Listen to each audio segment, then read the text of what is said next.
Welcome to Trulyfit, the online fitness marketplace connecting pros and clients through unique fitness business software.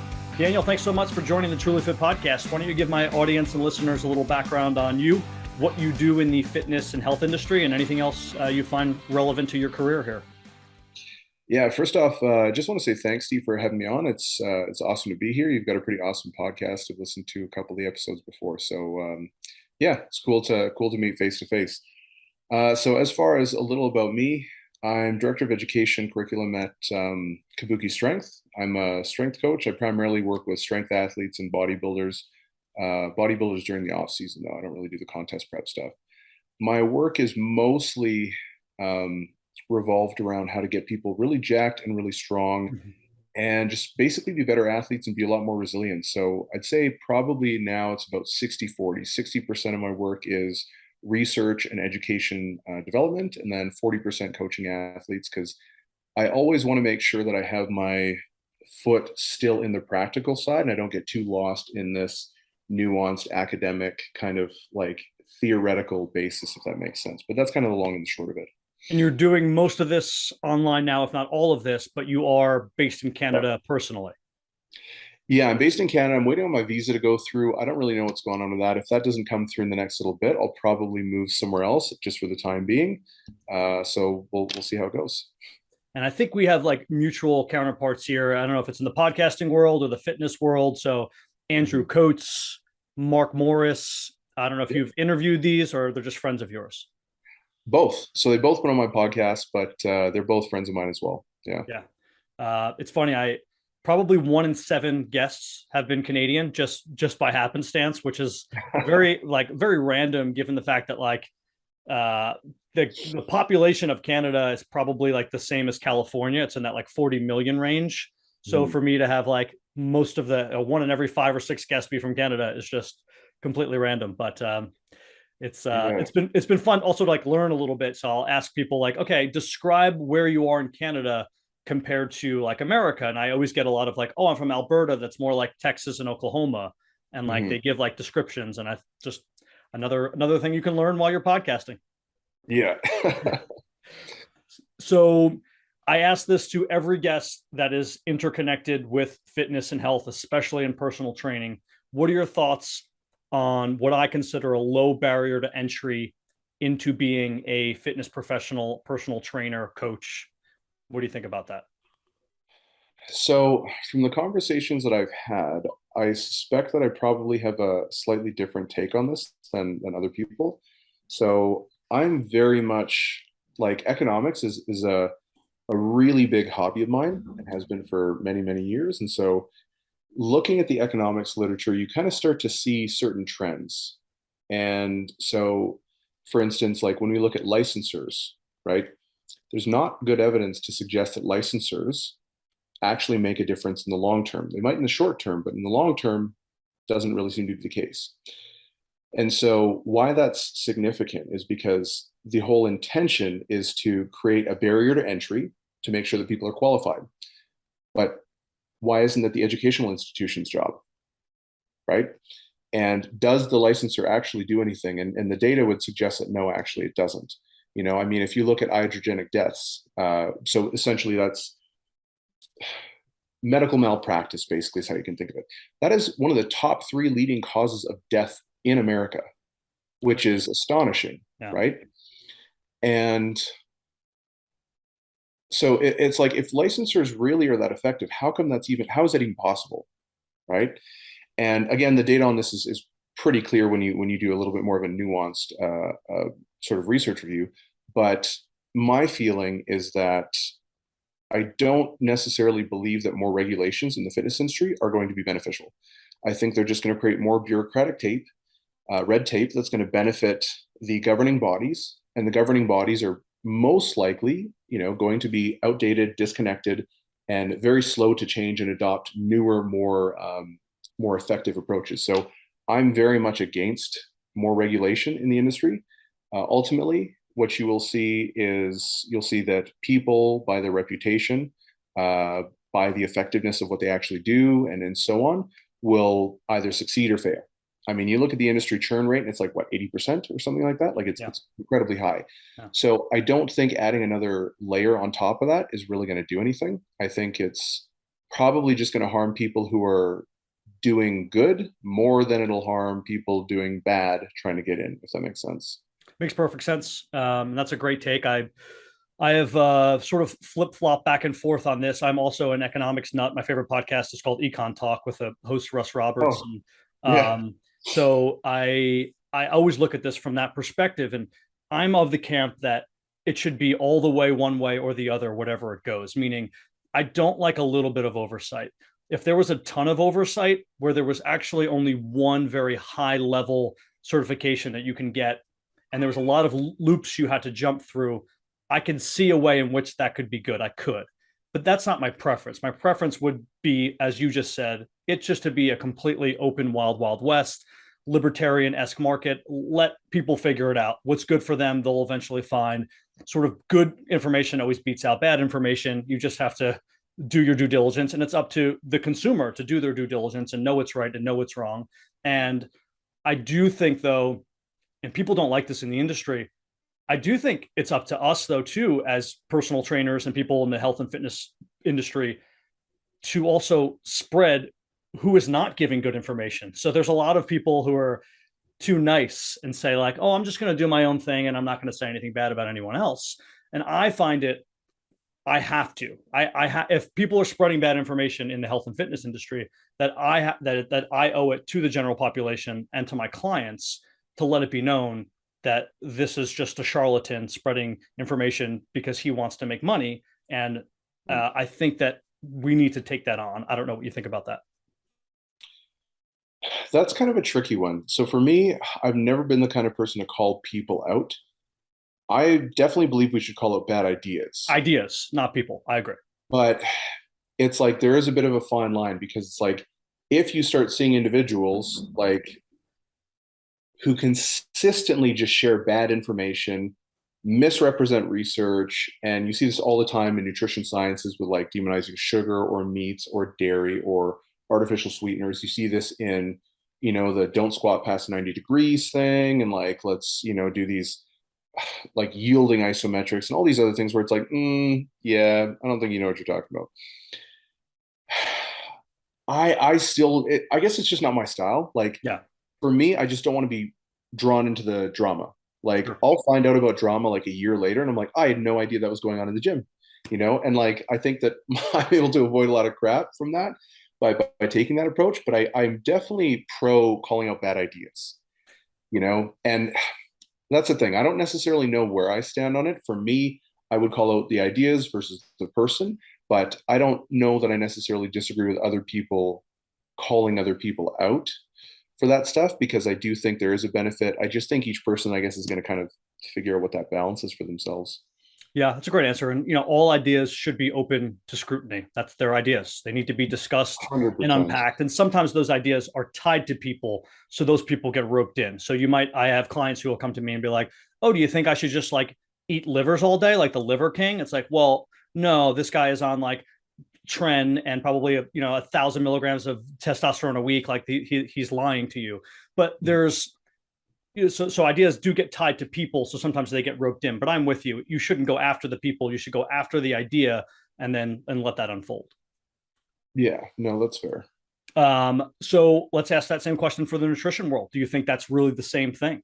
That their barrier to entry into the nutrition world, you need to be a registered dietitian, they're sort of gatekeepers in the nutrition world? Or do you think, just like the personal training industry, that ultimately this licenseship and all of these like really stringent rules and regulations are not advantageous for both the population and for, let's say, the economics of the person working? I kind of have the same perspective on it. So for instance, like, but I guess obviously there's a nuance to both training and nutrition. So for instance, like, even though I do have some experience with dealing with pain and injuries and things like that, I will still always refer out, because that's not my area of expertise. If someone's like, my shoulder's bugging me a little, and if it's, like naggles and little things like that, that's obviously something we can address. If someone's like, hey, I'm presenting with pain doing these things, but not these things, and it's really like just a very odd presentation of symptoms, or if they have something maybe a little bit more pronounced that doesn't seem to be getting better by augmenting load, hydration, nutrition, the training, recovery, things like that, then I'll definitely look to refer out. So I think it's really important to know your own limitations. And I mean, you can talk about scope of practice, but realistically, people are outside of their scope of practice all the fucking time. Yeah. If you want to be a coach, you're outside your scope of practice a lot, because, like if you're giving, like most people, if you get close with your clients, you end up maybe giving them advice, personal advice. That's not in your scope of practice, and like, I mean, do I give nutrition protocols to individuals, or do I work with them on their nutrition with them? Yes, I do. I'm not a registered dietitian, but do I need to be a registered dietitian in order to, say like, hey, let's try eating more veggies. Hey, let's try doing this. Hey, let's try doing that, and making maybe recommendations or things like that. And so that's where it gets a little bit more murky.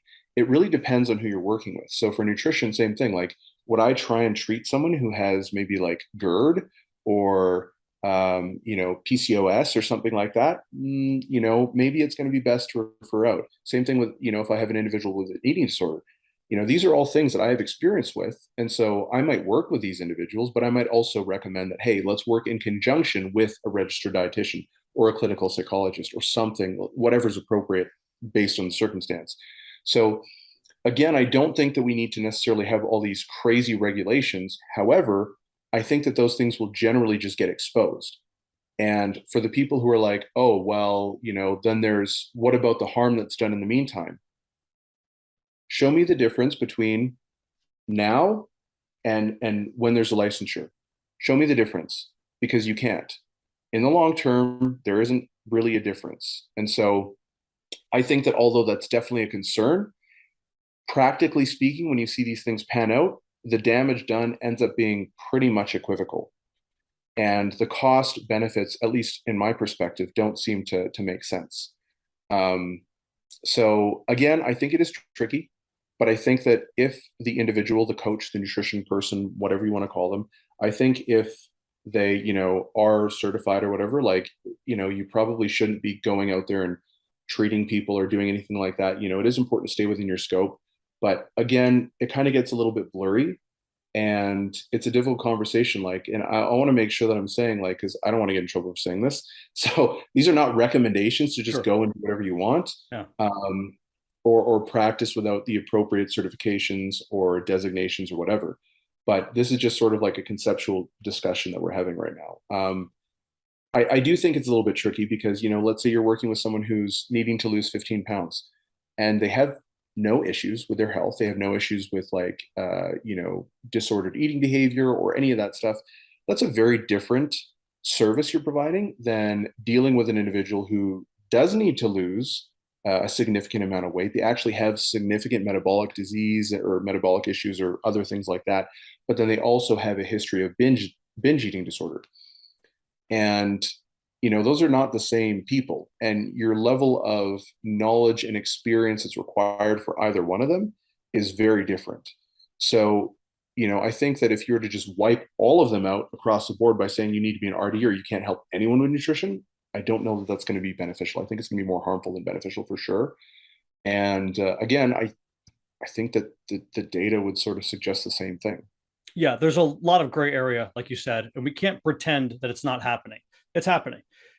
People who are coaches or personal trainers, there's too much tie-in to getting results. Doctors too. Doctors too. Psychologists, clinicians of all sorts.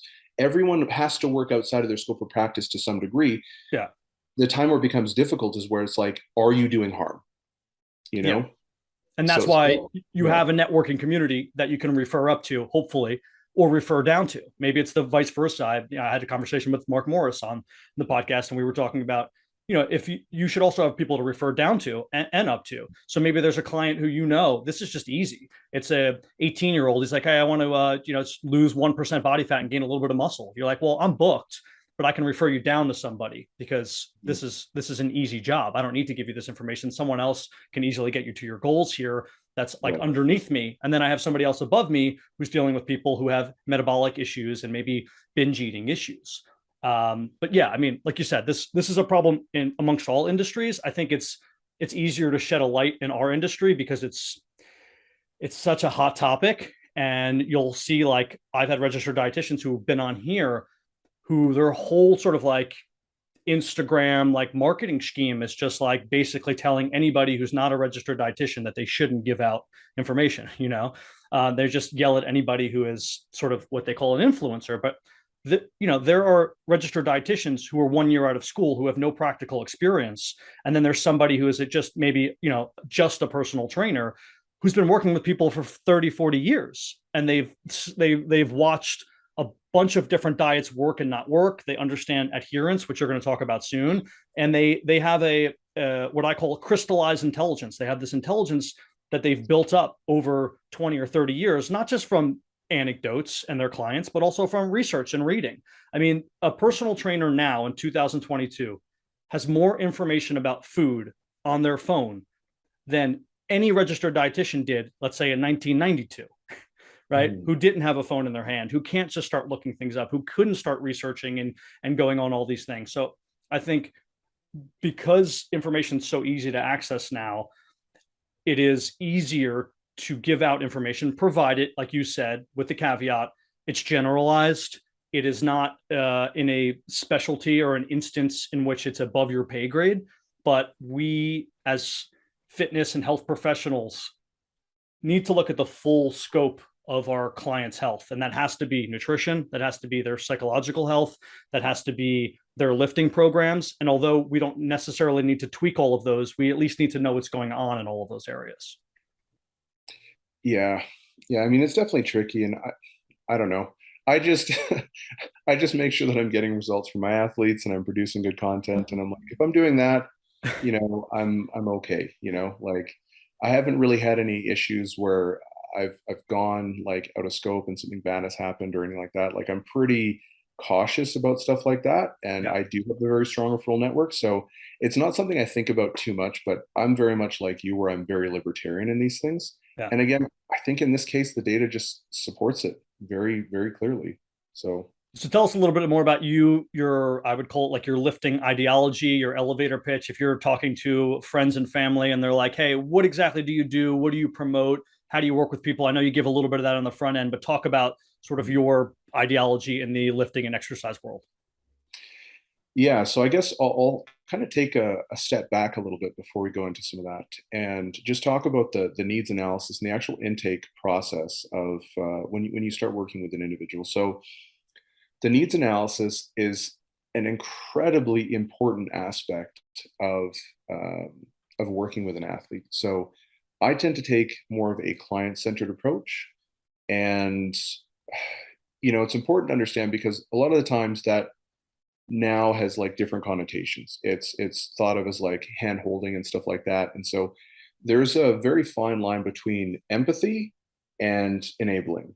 And I think as a coach and as an experienced coach, you have to kind of walk that line very carefully and know, make sure you're being empathetic, but you're not venturing into enabling them and just hand-holding or coddling them, because that can be at least just as dangerous. So during the needs analysis, you essentially are there to get to know the individual. The individual is a very complex person, right? They're not just input and output in terms of training, diet, and sleep. You need to understand their temperament. You need to understand their goals. Why do they have these goals? And some people don't even know that, right? But the more comprehensive understanding you get of the individual, the better, because that's going to assist you in making judgment calls and selecting the proper progression strategy and intervention. So what you're looking for things like, okay, what do you do for work? What's your previous history with exercise or diet, depending on what it is that you're going to be doing? Are you looking to be competitive? Do you have very significant goals? Like, are you looking to become a world champion? What's your previous experience? What is your job and how much sedentary time do you have? Do you have any injuries? Do you have any aches? Do you have any pains? What has worked well? What has not worked well? Have you tried any diets in the past? Do you have a history of disordered eating behavior, or are you just kind of a clean slate? Have you never dieted before? What's your educational background in terms of exercise, fitness, nutrition, mindset, all of that stuff? And just by the end of it, you should have a very, very comprehensive view of who this individual is, why they're coming to you, what their goals are. And then from there, that's when you actually have the conversation with the person. So they fill this form out before they even see me. I review it. I write down a bunch of questions that I want them to clarify. And then we just basically have a discussion. I say, hey, it says here that you wanted to compete at World's Strongest Man, but you've never competed before. Do you actually know what that means? Like, do you know what you're getting yourself into? Do you realize that you're going to have to take an insane amount of drugs for the next 10, 15, 20 years? Do you know that you're probably never going to get there because you're 5'4"? And even if you were to put on an incredible amount of weight, you're just not going to be heavy or strong enough or tall enough to do these events. So it's like, you need to really understand where the individual's coming from. You need to understand their motivations. You need to manage expectations effectively. Don't shoot people down, but just, make sure that they actually understand what they're getting themselves into. And then essentially from there, I'll try and also understand a little bit about the things that didn't work as well. That's very important. So, hey, if you've dieted before, what didn't work? Why didn't it work? If you've trained before, why haven't you been seeing the progress that you want? So this is an incredibly important part, because once you've done a really good job of this, the nutrition, the program, the progression strategies, all that stuff basically should be written by the time you leave that initial call. It should already basically be done for you. Now all you have to do is put pen to paper, right? So that's a really, really important aspect, is the initial intake. And then from there, that's when you move into the actual training intervention, the nutrition intervention, and then, what sort of communication strategy you guys are going to have, because everyone's different. Like, let's say you have a service that's fantastic. It's like you talk, 3 times a week, and you do video call once a week or whatever, and you're reviewing their videos, you're doing their nutrition, all that stuff, right? And you're doing their training program once, like in weekly blocks, right? So it's very, very hands-on, very focused, lots of communication. Well, some people don't want that type of communication. They might actually find it overwhelming or cumbersome or burdensome. So, you also need to say, like, hey, here's what I offer, but let's scale it to whatever it is that you need and you will do best with. Now, some people will say they don't need communication at all. In that case, for me, I just say, then I'm not your guy. Yeah. We need to communicate at least once a week. If we're not communicating at least once a week, you don't have a coach. You have a program. That's not the same thing, right? And so the reason why I say that is because if we don't work within certain parameters, I just know that the results are not going to be the same.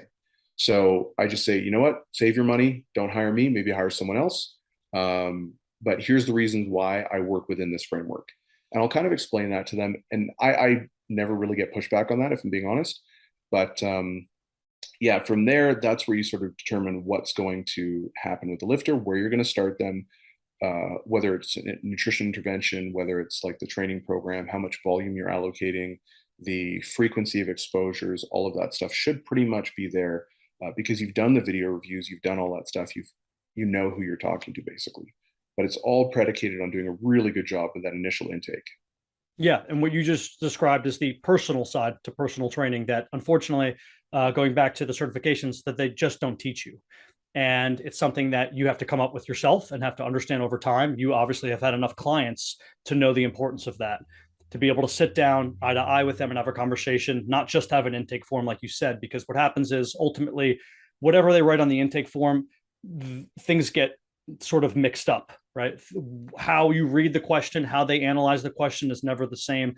I might write, have you had any serious injuries? And they write no. And then a month later, I found out they had a heart attack. It's like, well, that like I meant, like, yeah, if you had a heart attack, like that should have been included in there, right? So if you don't have an actual sit down with them and like re-ask those questions and say, have you really not had any serious injuries? You're 53. Like, you've never had a serious injury. They might go, oh, you know what? I broke my ankle when I was 26 playing tennis. You're like, well, I need to know that, because now there could be compensation patterns based upon whatever happened to your ankle throughout the years. So having those conversations, like you said, Daniel, are so important. A great intake form is the first step, but a lot of people stop there. They don't do what you do. They don't have those secondary conversations. They don't follow up with the proper questions. And I think it also, and this is not gimmicky, it allows your client to know that you care. Like I really ultimately care. I want to get you to your goals. Like I'm digging in because every little tidbit of information that I can get is going to better my program for you long term. Yeah, 100%. I mean, it's being a professional, right? Like with, so when I do my weekly check-ins, I don't do a video call. Like they always have the opportunity to schedule a video call whenever, but most people don't really take it. However, whenever I'm doing the check-in, I'm reviewing their check-in sheet, I'll actually record a Zoom recording like this, or a Google Hangout or whatever it might be, of me going through their check-in. Like, hey, really great to see that you're in a positive mood. Your stress is still low. It looks like your sleep is great. Your step count's awesome. Your body weight's trending in the right direction. I'm going over every single detail with them. And then I'm going to tell them, hey, for the next week, here's what I want you to prioritize. Here's how I'm going to adjust your program. Or, hey, everything's going well. Let's not adjust your program. Let's just kind of let it run and continue seeing the progress. And even though I could just write that in a text, if they actually see you and hear your voice and watch you review it, they know you've reviewed it. And as weird as it sounds, like just doing that will help retention like exponentially. It'll help athlete buy-in significantly because they're like, oh, he actually cares. He's actually doing the job. He's actually being thoughtful. He's explaining what we're doing, why we're progressing, what we're doing next. So it's like, there's no mystery. I'm not just like, hey, here's what we're doing. And you're like, well, why are we doing this many sets and reps? Why these exercises? Why did you reduce my calories? Or why, whatever it might be. And so again, it sort of gives them that sense of like relatedness because, and competency as well, because it's like you're including them in that. And that kind of goes back to that self-determination theory and building self-efficacy and building that level of rapport with the clients long term, because now they understand it's a collaborative process. And sometimes I might even ask them, I might be like, hey, you know what? It looks like things are going pretty well and blah, blah, blah. But I just wanted to touch base and see how you're enjoying the training. If they're not giving me much feedback on that, I might just ask that question outright and then wait for their response. And a lot of the times, like, hey, no, love it. It's going great, blah, blah, blah. Sometimes, like, you know what? I really like it. But for the most part, I actually hate doing like these bench variations. Why are we doing those? And do you think maybe we can add in some of these? Or, like sometimes I'll have a powerlifter just say, can we add more biceps? And that's not a super functional exercise for a powerlifter, beyond like just basic stuff for maintaining health and like orthopedic benefits. But I mean, for them, I might say, yeah, you know what? If that improves your enjoyment, if that improves your buy-in, if you like doing them, and fuck it, why not? Because you're probably going to do them if I say no. So let's just do that, get on the same team, and then it improves buy-in. And now you actually are like, hey, he actually listens to me. He actually, takes the feedback that I give him seriously, and he makes adjustments. Now if it's a stupid adjustment, I'll, maybe course correct and explain why. But if there's no real reason like not to add it, then I'm like, sure, why not? Well, speaking of buying in and enjoying your workouts, I assume that has something to do with the adherence behavioral change. Do you want to explain what that is, sort of in layman's terms? Behavior change or adherence or Yeah, adherence. Yeah. Yeah. So, I mean, the first step of any intervention is going to be adherence. Adherence trumps frequency or nutrition strategy, calories, anything else. All of that comes after adherence. So if you have the perfect program, it doesn't matter if they're not sticking to it. And this is incredibly relevant because in the US, I think something to the effect of 40 or 50% of individuals who have life-saving medication, who have it, not who have access, but they actually have it in their house, do not take it, which is pretty telling, right? So adherence basically looks like this. You want to make sure you're taking the things that are going to have the most significant magnitude of effect on their outcomes or on their results, and you're going to try and implement it in a way that has the least amount of friction. Now, as you kind of climb up the hierarchy in terms of, how experienced they are, how dedicated they are, what level or caliber of athlete they are versus if they're just gen pop, that's going to change. If you're elite, like super elite, man, it doesn't matter. You might spend $500 a week on something just to get that, a shred of benefit. And that's a very reasonable rate of, return on investment, right? But again, it has to be scaled to the individual. So you have to look at adherence based on that. And then the outgrowth of the program or intervention that you're implementing has to be predicated on whether or not they can actually adhere to it. And BJ Fogg, the BJ Fogg behavior model essentially is what I typically tend to use. So you look at a couple of different variables. You look at whether they're competent or they have the ability to execute and their level of motivation. And then you look at kind of like a trigger. Now, if something requires a high degree of motivation, probably not going to be able to do it. If something requires a high degree of ability, probably not going to be able to do it. So again, if I give you a very complex movement to do, like let's say a snatch or a clean and jerk, and you've never even exercised before and you have like no ability, man, you're probably going to suck at it. And you're not going to do very well because there's a lot of barriers, right? So, but if we just say, hey, you know what? Let's just try doing like some general exercise. Let's just start by going into the gym and utilizing a couple of machines that are externally stabilized. They don't have a very high skill requirement, and you can kind of progress slowly from there. Then they start feeling a little bit more comfortable. They've felt DOMs. They've kind of been in the gym environment. Now you can start saying, hey, maybe let's try some body weight lunges or some body weight squats, and then you just kind of build them up from there slowly. So things that have low motivation requirement, low ability requirement to start with. Again, this is going to be contextual based on the individual because low ability is going to be completely different from one person to the next. Mm-hmm. But then you sort of start to scale it up like that. And that's kind of how you look at adherence, or that's how I look at adherence anyways. Yeah. And then diet adherence works the same way. We had a Dr. Prolagos, an obesity medicine specialist, on talking about that's the reason most people fail. It's because of obviously, or that's the reason everyone fails, is because they can't adhere to said diet. And the stricter the diet is, the more complicated it is, the less likely they are to adhere to it. But that's also why somebody like Daniel, who's reviewing things, will taper you up or then taper you down based upon your level of adherence. Meaning, okay, you want to get to said goal.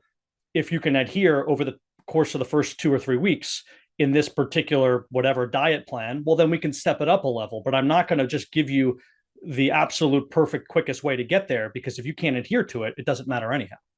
Mm-hmm. Yeah, absolutely. And it's funny because people don't necessarily look at training in that same sense. Like they won't say, hey, I want to squat 700. Therefore, let's load 700 on the bar and just try for that, but they will try the most extreme diet and nutrition and supplementation regimen with no experience, or no past experience. And so it's kind of funny how that works. But then even beyond that, I think it's important to mention that there are undulations and perturbations that happen in your day-to-day life that might require you to progress or regress at different rates. Like you might be doing exceptionally well for, let's say, 6 months or even a year.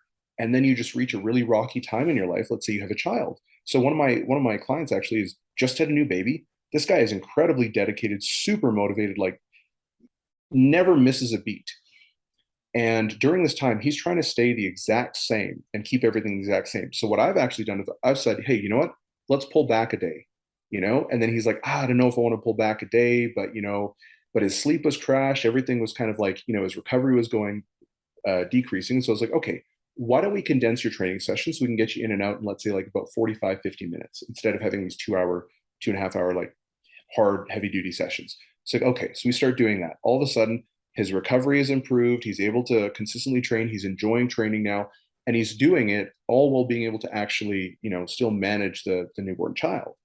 And I think that's incredibly important because sometimes people see that as a step back when it's not necessarily a step back. It's just you have to undulate your training, just like you would with intensities. Sometimes your lifestyle has to undulate as well, and you might add a day or decrease a day or increase or decrease the difficulty of things, and that's just how it happens.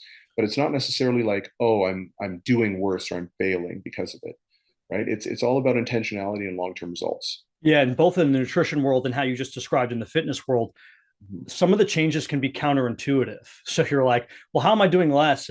But I'm feeling better, and now I'm lifting more. It's like, well, that's just how the body works. Sometimes we need a reset. And that's why we have other metrics that we're looking at. So it's not just how much effort am I putting in? There's all of these other metrics that a coach like Daniel's looking at to see, okay, we might have to take something down, however counterintuitive that seems, to make sure that those other things rise. And that is not something the general population understands in both the lifting perspective and certainly not in the diet perspective. I think that's probably the hardest part for the average fitness coach or personal trainer, is just to explain to clients that I know this doesn't seem right, but we have the metrics here and we have to adjust something, and you have to just follow the path. Yeah, I mean, a lot of coaching is just about getting people to get out of their own way. Yeah. And one of the things that actually I found out from Dr. Lisa Lewis was that one of the most notable determining factors of the success of a psychological intervention is the relationship that you have with your clinician. And it's surprising, but at the same time, not entirely surprising. But the same thing applies to a coach. Like if you don't believe in your coach, if you think your coach only cares about money, if you don't necessarily think that they are being really professional, if they're always late with things, if they're, not really paying attention to detail, if they don't really listen to you, if you tell them you have aches and pains and they just tell you to push through it and they kind of dismiss you, these are things that sort of they negate that relatedness side of that whole self-determination theory, right? So we're looking at autonomy, competency, and relatedness. And the relatedness component is really important because if they can relate to you, if they feel like you take them seriously, if they feel like you care, if they feel like you're knowledgeable and all that stuff, then they're more likely to actually learn from you. They're more likely to take it serious. And they're more likely to actually have a feeling or a sense of autonomy where it's like, hey, you know what? I do feel like I can bring stuff up to him or her, and they will take it seriously and they will address my issues and they will navigate me through these problems and get me to my goals. Whereas if, you're always kind of at odds with the individual, then, it can create some unnecessary conflict, right? And so I think it's very important to establish that communication right from the outset and encourage it. And then if they seem to be like maybe kind of fading off and not communicating as much, just hitting them up and being like, hey, you know what? I've noticed this. I'd like to kind of reestablish that communication again and just get back to normal and blah, blah, blah. Or maybe sometimes you need to pivot. You need to pivot the communication strategy, and that's perfectly fine as well. But all of those things are really, really important for getting athlete buy-in and ultimately getting better results because their level of investment just sort of increases proportionally as least as far as my experience goes. Yeah, that's a great point. And just to comment on the business side, it also helps with retaining clients. And you Yeah. find that there's a big, push in the industry. It's like, how do I get more clients? How do I get more clients? Like, be focused on keeping your current clients. Do a really good job, and word of mouth will spread, and you'll have that client for life. I mean, you as a personal trainer or somebody in the fitness industry, I get growth, I get expansion. I have business models built around sort of vertical and horizontal expanding, and but ultimately, you could run a business with like 8 people. You could have 8 clients who you do a really good job, and they only train, let's say, 2 times a week or something, 3 times a week each, and maybe you control more than just, again, like Daniel does, more than just their workouts. You're looking over their diet and their sort of long-term health and wellness. But you don't need 50 clients. You need to do a good job with a small amount of clients, and I think people are less apt to do that. They're too hyper focused on getting clients and not focused enough on what can I provide for my client that's so high value that I can sort of grab them for life. Yeah, and a lot of the times it's reflected in the price as well, right? I mean, you look at like I remember before when so I don't do any in-person training now. I mean, like I work out with some of my athletes, but that's just because we live and we go to the same gym and stuff like that. But um, I remember when I was doing in-person training, a lot of the times during like, the sales call or whatever you want to call it, that initial consult, one of the things that always comes up is price, right? And a lot of the times you'd be like, oh, okay, well, that is a little bit expensive. I talked to a couple other people and these guys were saying that they're only charging this much per hour. And I was like, oh, okay. So do you make decisions based on price alone? And they're like, no. I'm like, all right, well, what do you make decisions on? And they're like, well, this, and this. And then essentially it's like results, relationship, blah, blah, blah, blah, availability. I'm like, okay, like, yes, I'm giving you 60 minutes and this other person's giving you 60 minutes. We are not offering the same product. Mm-hmm. That's like comparing a Volkswagen to a Ferrari. They're both vehicles. They'll both get you where you need to go. Yeah. They're not the same, not even remotely, And so like when people look at, these high intakes, if you're going to charge, if you're going to charge a little bit, then you need to offset that by having a high volume of clients. If you have a high volume of clients, you can't do really detailed work.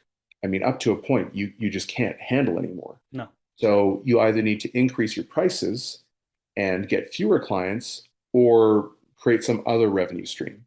And so a lot of the times when you see people and you're like, oh, that's a little bit pricey. Not all the times, but I'd say a reasonable amount of time, it's because they actually have a lot of experience and the service that they offer is proportional or it's reflected in their price, you know? And you might be like, oh, wow, that's expensive for this. And it's like, maybe, but you're probably also saving a lot of money by going with this guy for 1 year versus going with that guy for 3 years, you know? And or I mean, it's the same thing where like you see people spending a bunch of money on these fad diets, and it's like, sure, they're cheap, but how many fad diets are you wasting your money on? And how many registered dietitians could you have just hired, you know, for the 6 months or a year or whatever, if you had just done it correctly the first time?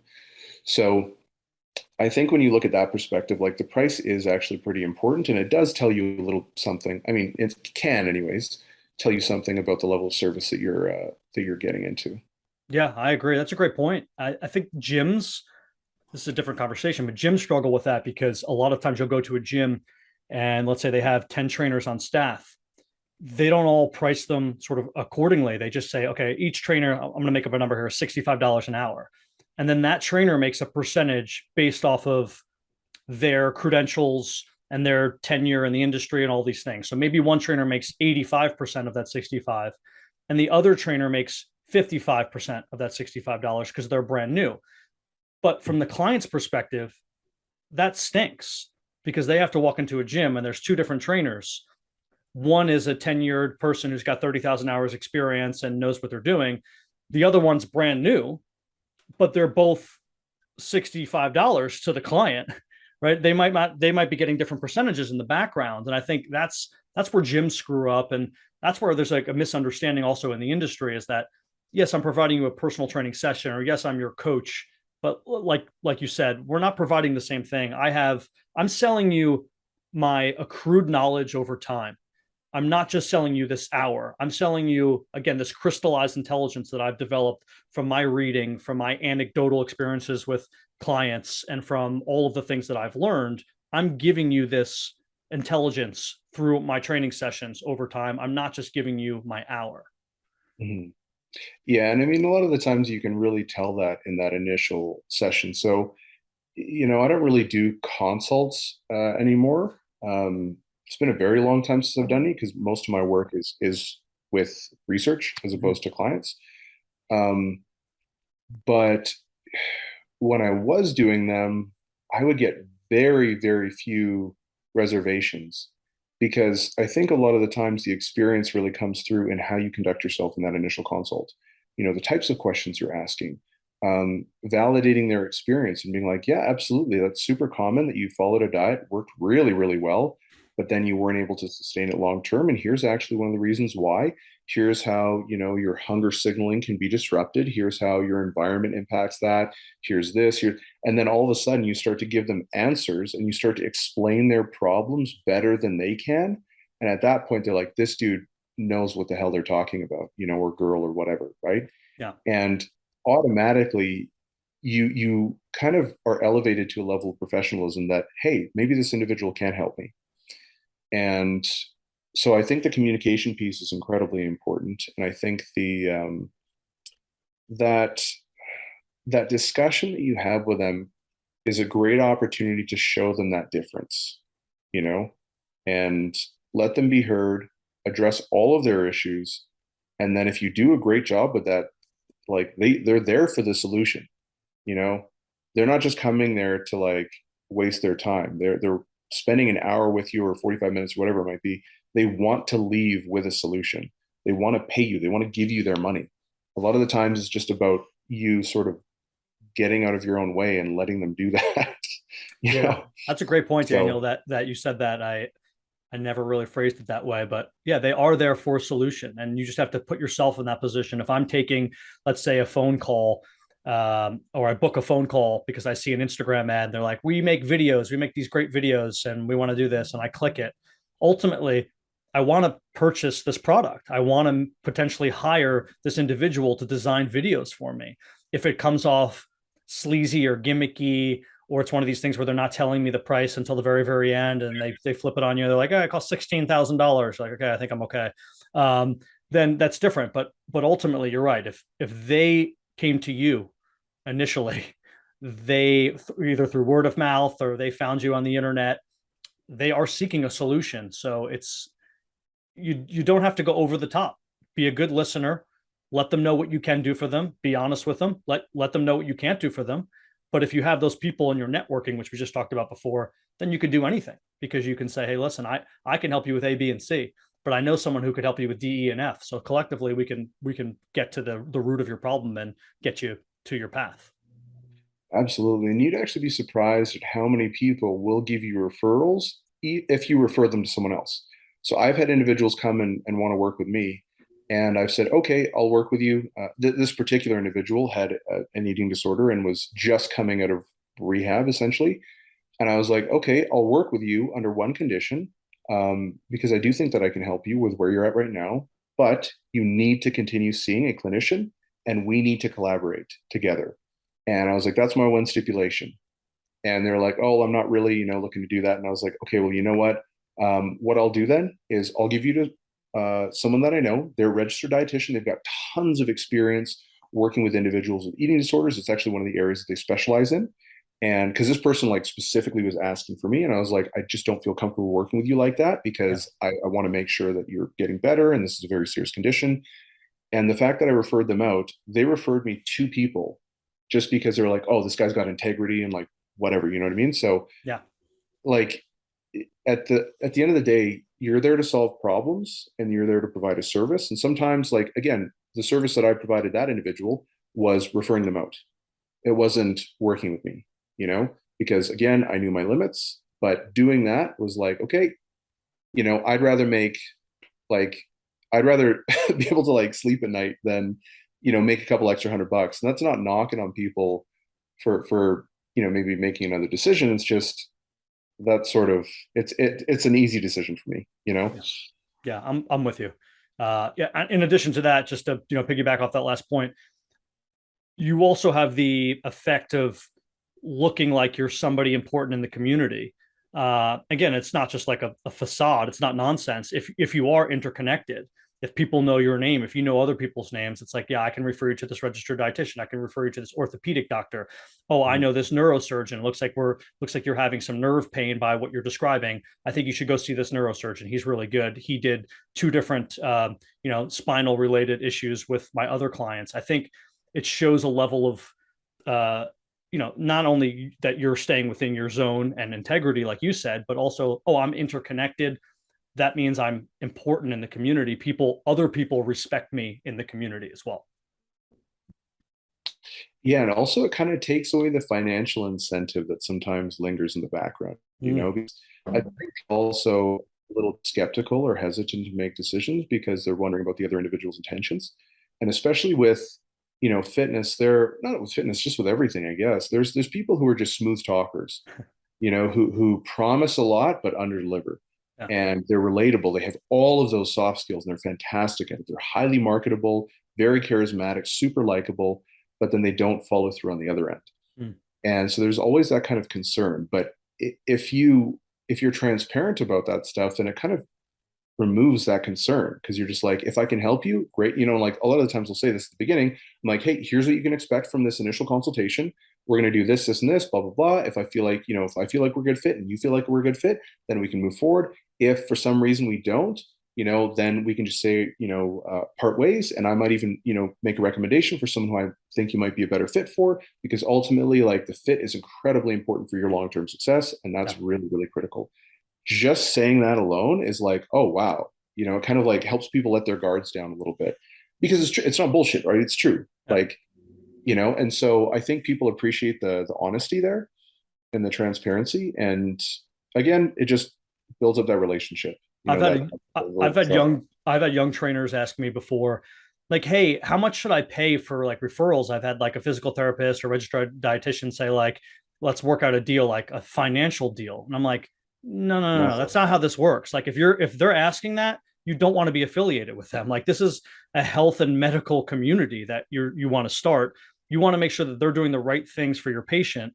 and that Yeah. you're not counting. It doesn't matter. Like if you refer 10 people and you get one back, that is what it is. But like this is you working at the behest of your client's best interest. This isn't you like capitalizing from like a financial perspective.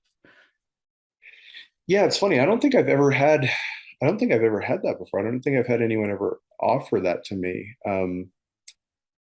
But either way, yeah, like I don't like unless I knew them and I was like, oh, like I don't know how many people I've referred to. I guess I'll shout out a couple people. So Dr. Sam Spinelli, I'm not sure if you know him. He was a friend of mine. He works here in Canada as well. Super, super smart dude. He's a physical therapist.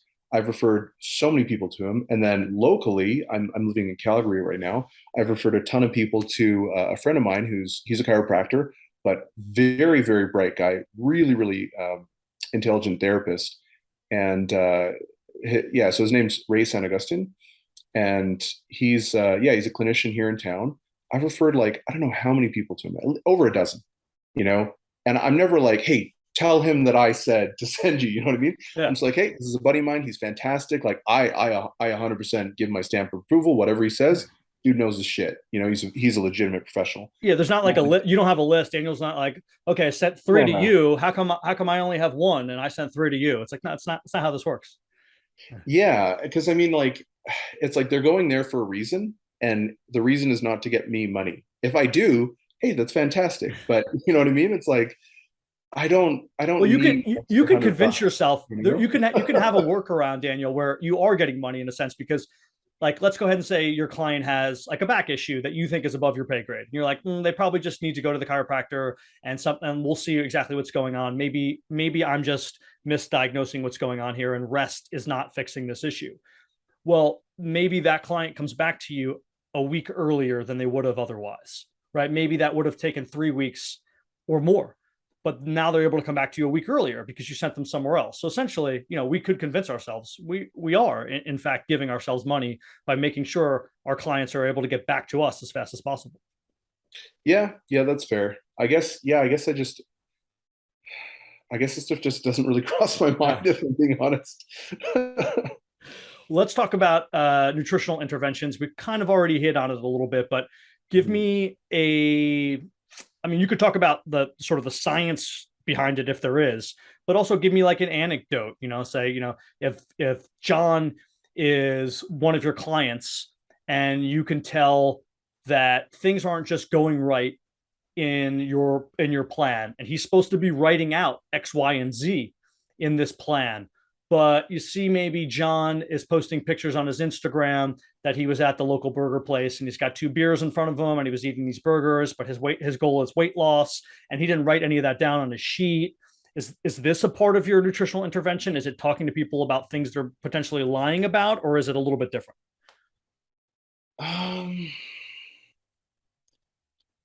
In my experience, I don't generally have people lie to me. Okay. And I think a big reason for that is, at least I suspect, is because of the environment that I create initially, right? I'm not going to point a finger at someone and be like, you're a piece of shit because you went out with with your partner and had dinner on your anniversary. Yeah. Like I try to take a very balanced approach. And again, balance is a spectrum, right? If we look at an individual in the extreme end, like I'm very extreme with the things that I do. My life is incredibly regimented down to 15-minute intervals. And so I don't expect everyone to be like that. Some people I expect to be more extreme. So it depends on the individual, and that's really important. So first things first, you have to know who you're talking to. But I think the initial environment and sort of like the expectations that I set, the initial call, like I'll actually say, here's what I expect from you, here's what you expect from me. And I list it all off. I'm like, is that clear? Right? So I do that every single call. And I think what that does is it creates it helps them kind of drop their guard. Because a lot of people, especially like this is mostly with Gen Pop, with more competitive athletes, it's not as much a thing. There's not like the same level of shame or guilt or whatever regarding eating behavior and food decisions and things like that, or veering from your diet. It's a lot more performance based than it is like, oh, I'm a piece of shit as a person. Sorry, can I swear on here? Of course. Yeah, you're good. You're good. So that's been a really big thing to establish initially. But then beyond that, a lot of it is just kind of looking at where the individual is and then finding appropriate starting points. Because if you find appropriate starting points, you don't need to worry about all that stuff. Yeah. And I tend to think that it's a little bit better to try and add things than subtract things from a diet. So what I mean by that is like, let's say an individual's just terrible with dieting, just terrible. They're way overweight. They've never dieted before. They've tried a bunch of crash diets, but nothing is actually stuck. They don't know anything about dieting or nutrition or physiology or anything. So I need to educate this person. I need to empower them. I need to make them more resilient and adaptable to changing environments. There's a lot of different things that I need to do above and beyond just getting them results, right? So I'll look for low hanging fruit. I'll say, okay, first let's start by creating awareness. What I want you to do is I want you to just write down everything you eat. I want you to write down the portions.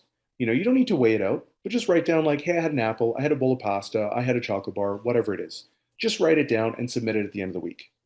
Now, sometimes they don't get all those. They maybe log like 2 days. So I say, okay, you've only logged, let's say 5 out of 7 days. I want you to log 7 days. We're going to keep doing this until you log all 7 days. Guess what? I almost guarantee you they're going to start losing weight and feeling better just by simply logging their food. Yeah. Because unintentionally, they're going to be like, man, I don't want to eat a bunch of shitty food and show him. Yeah. So I'm just going to start cleaning up my diet, you know? And even if they're not thinking that, just the fact that they're bringing more awareness to their diet, they're being more mindful about it, inadvertently, in almost every case, will improve their diet quality. Now, they may not lose weight, but you will typically see their diet quality improve. So the food composition, the quality of the food, the amount of processed foods versus whole foods, nutrient-dense foods, things like that really starts to change. So then let's say we start there, and this is all hypothetical, right? So we'll start there. And then once they do that, then we kind of look for the big holes. Now, I already kind of know what the main issues are because I've already asked them to do, submit like a food log if we're working nutrition previously. But I'm doing this again to get their behaviors going. And so then we say, okay, it looks like your protein intake is incredibly low and you're not really eating a lot of vegetables or fruits. So instead of saying, I want you to stop eating all this junk food that you're eating, I say, I don't care what you eat. If you want to eat chocolate bars all day, go right ahead. And that sounds really counterintuitive, but I will literally tell them something like that. I'll say, here's what I care about. I want you to eat X amount of servings of protein per day. Okay. And then I'll quantify what a serving is. And if they're inexperienced with dieting, I'll just say, hey, the palm of your hand. If you're, that's going to be how we're quantifying. Actually, Precision Nutrition does a great job. I like to use that as well, where it's say like, okay, the thumb is, a serving of fat, a handful is a serving of carbs, and then the palm is a serving of protein. Something very simple like that. And then maybe 2 handfuls is a serving of fruit and veggies. And so I'll just kind of quantify it like that if they're not weighing their foods out and being a little bit more precise with things. And then I might just say, okay, let's just stick with that. And then let's try and add 3 servings combined of fruits and veggies a day. Okay. And then we come back the next week, probably not hitting it perfectly, but they are making progress. And then maybe after 2 weeks, hey, now you're hitting it perfectly every single day.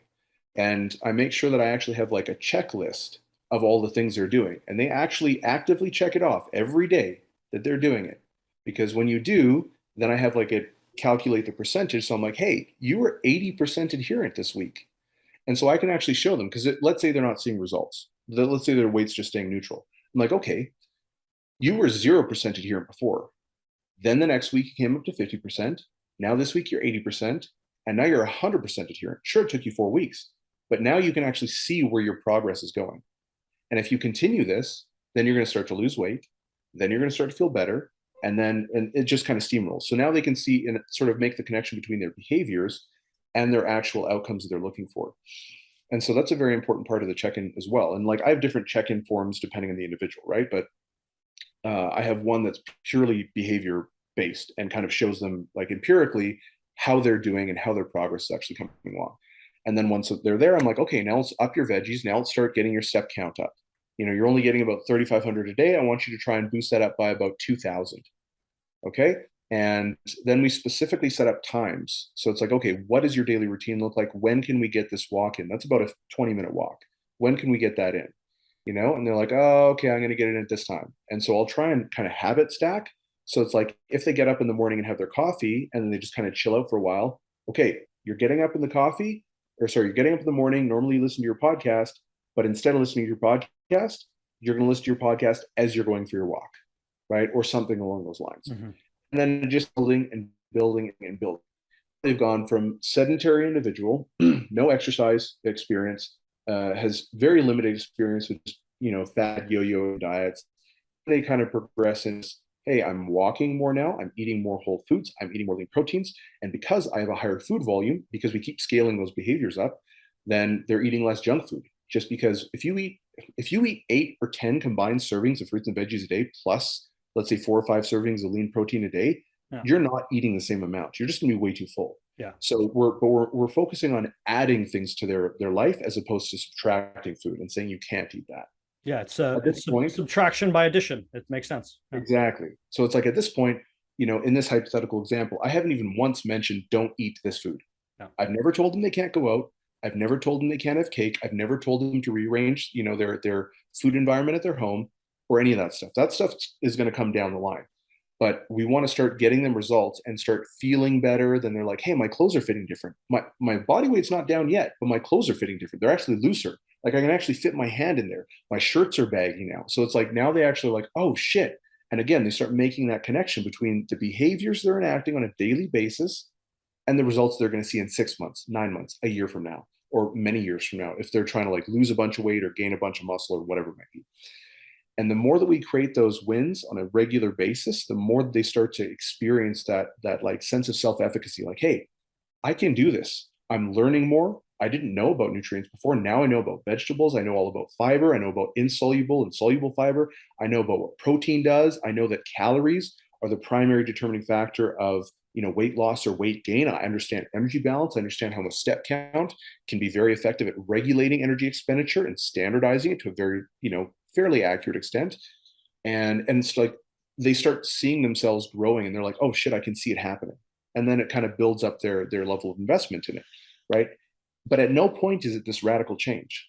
And people are going to move up and down that scale at different speeds, and they're going to be able to take on different levels of complexity in terms of the tasks at different levels or different rates, sorry. But each task is being given to the individual knowing 100% that they can do it. I'm not going to give them a task that's like really hard and be like, oh, let's hope you can do it. It's like, no, I want to give you all of the softballs. I'm just going to like basically give you win after win after win. But again, they're wins that are also creating a very big outcome. So getting protein in the diet, getting a lot of fruit and veggies in, getting your steps in, those are huge. And they can make a very profound difference very rapidly, right? So that's kind of how I structure it. Very big picture. Sorry, that was kind of a long-winded answer. No, that's great. I think, going back to the initial conversation we were having before this about understanding your clients and the intake forms and all that, it's so important to make sure that you're doing this based off of their personality. So, who you just described was really the struggling general population person, right? All of the factors that you listed with their personality, what they're going to be struggling with. And that's where you want to create all these small wins, so to speak, as you described it, right? Make sure that each day or every other day, they're able to see like, okay, I can conquer this, I can get over this, and I'm doing this. And then you use sort of, subtraction by addition there. But I think for like an athlete, somebody who is on the other end of the spectrum, they want this like extreme front end sacrifice. They're like, I got to get to this goal. I want to sacrifice everything, right? I'm willing to like go balls to the wall. And that's where someone like Daniel comes in and goes, no, we got to taper back a little bit here, right? If your race is in whatever, or your competition is in 4 months, like we have to structure it so that you hit your peak at 4 months. Like we need to slow things down. And I think, juggling both of those is very difficult, especially for someone like you. I only work with general population. So I only need to have the first half of that method work. I don't have to do that. How do you work with people who are on the athlete end who want to just have that front end sacrifice? The exact same thing. It's the principles are going to be the same regardless of who you work with. Okay. So oftentimes I get questions like about, hey, which exercise should I do? Or which this? Or it's like, here's the principles. Now you can apply them regardless of your context. So it's the exact same process that I would use for an elite athlete, because just because you're elite, you still have limitations, you still have a lifestyle, you still have constraints, you still have abilities, you still have areas where you're lacking. We just find out what those are and we implement the exact same process, basically, right? What we're doing might change. The rate of progress might change. The objective might change depending on your goals. You know what I mean? So it's like, but the basic premise of, hey, we're going to start with where you're at and then progress you at the fastest pace that you can tolerate without causing significant distress or anything like that. Like, you know, just because you're making progress, if your life is like turning to shit, you're miserable, you're stressed out all the time, that's not good. Yeah. We want this to be sustainable. But to address the mindset or the mentality of people who are like, I'm all in, it's like, are you? Because people don't really know what all in means. Like, if you're an athlete and you tell me you're all in, I'll be like, cool, how much drugs are you willing to take? Are you willing to die? You know, because that's all in. Yeah. Like, you look at those West Side guys, that's all in. You're not all in. And I'm not saying that you even need to be all in, but it's important to understand what you're actually saying and what you're getting yourself into, and what trade-offs you're actually willing to make versus what you think you're willing to make, right?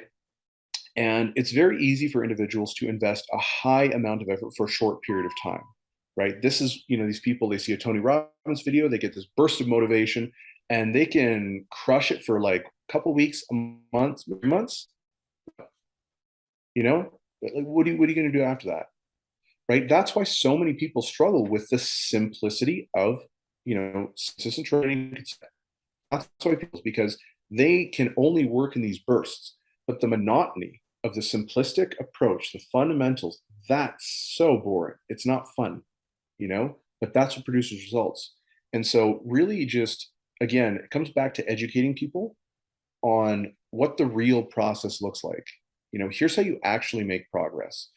Because like when I talk to people about, you know, they're like, oh, what's the best approach? And I'm like, the best approach is train super hard, don't get injured, you know, recover really well, eat enough, and do that for 15 or 20 years. If you do that, I don't care if you do West Side, Chico, high frequency, low frequency, juggernaut, cube method, you're going to get fucking strong and jacked. You're going to. I don't really believe that any approach is necessarily superior to another approach, provided you're not just being a complete idiot with your programming and stuff like that. But if you're generally good, like, you get tons of elite athletes who follow, like Chico, one of the most decorated, I think actually the most decorated powerlifting coach in history. Mike DeSher, that's not the same as Chico. He has a completely different style. Yeah. Westside, like diametrically opposite to Chico. Then you have everyone in between, right? And so it's like, I think it matters a lot less like what specific approach you use.